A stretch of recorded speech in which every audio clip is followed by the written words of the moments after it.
Halo adik-adik, ketemu lagi masih dengan Kak Febri di Sigma Smart Study. Video kali ini kita akan membahas materi kelas 12 yaitu enzim. Apa itu enzim? Bagaimana strukturnya, cara kerja, serta faktor yang mempengaruhi? Yuk kita langsung mulai. Enzim adalah senyawa protein yang berfungsi sebagai biokatalisator atau senyawa kimia yang mempercepat jalannya reaksi tetapi tidak ikut bereaksi.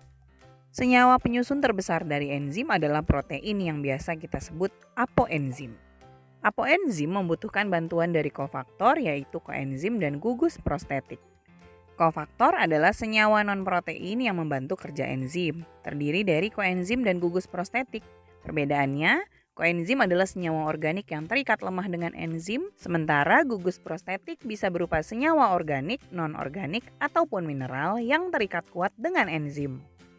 Enzim hanya bekerja spesifik terhadap substratnya saja, karena enzim memiliki sisi katalitik atau sisi pengikatan yang spesifik, sehingga hanya bisa berikatan dengan substratnya saja. Ada dua model pengikatan enzim. Yang pertama model lock and key atau model kunci gembok, di mana enzim dan substrat memiliki bentuk yang saling melengkapi, tepat bersesuaian, sehingga substrat dapat dengan mudah terikat pada sisi aktif enzim. Berikutnya model induced fit atau model kecocokan terinduksi, di mana ketika substrat mendekati sisi aktif, enzim akan mengalami perubahan bentuk sisi aktif supaya bisa berikatan dengan substratnya. Nah, perhatikan skema berikut ini. Bagian apoenzim atau protein pada enzim akan berikatan dengan koenzim serta gugus prostetik sehingga terbentuk holoenzim, yaitu enzim yang aktif. Nah, enzim tersebut memiliki sisi aktif yang spesifik sehingga bisa berikatan dengan substratnya yang spesifik. Ketika enzim berikatan dengan substrat, maka terbentuklah kompleks enzim substrat. Selanjutnya, enzim akan bereaksi dengan substrat sehingga substrat akan berubah menghasilkan produk. Ada beberapa faktor yang mempengaruhi kerja enzim. Yang pertama, suhu. Setiap enzim memiliki suhu optimumnya masing-masing. Suhu yang terlalu tinggi atau terlalu rendah akan menyebabkan enzim mengalami kerusakan. Yang kedua, pH. Setiap enzim memiliki pH optimum yang berbeda-beda. pH yang terlalu tinggi atau terlalu rendah akan merusak enzim.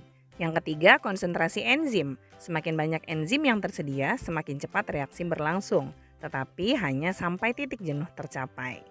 Yang keempat, konsentrasi substrat. Pada awalnya peningkatan konsentrasi substrat akan meningkatkan laju reaksi.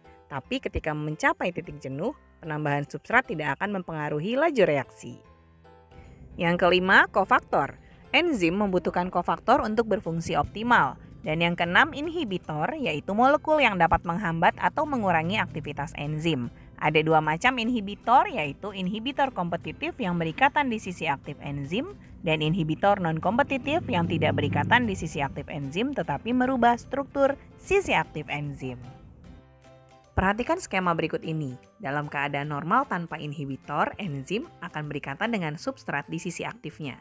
Tetapi apabila ada inhibitor kompetitif, maka inhibitor tersebut akan berikatan di sisi aktif enzim sehingga mencegah enzim berikatan dengan substrat. Sedangkan pada inhibitor non-kompetitif, inhibitor tersebut tidak berikatan di sisi aktif enzim tetapi mengubah bentuk sisi aktif enzim sehingga enzim tidak bisa lagi berikatan dengan substratnya. Oke adik-adik, itu tadi kita sudah bahas struktur, cara kerja, dan faktor yang mempengaruhi kerja enzim. Semoga bermanfaat.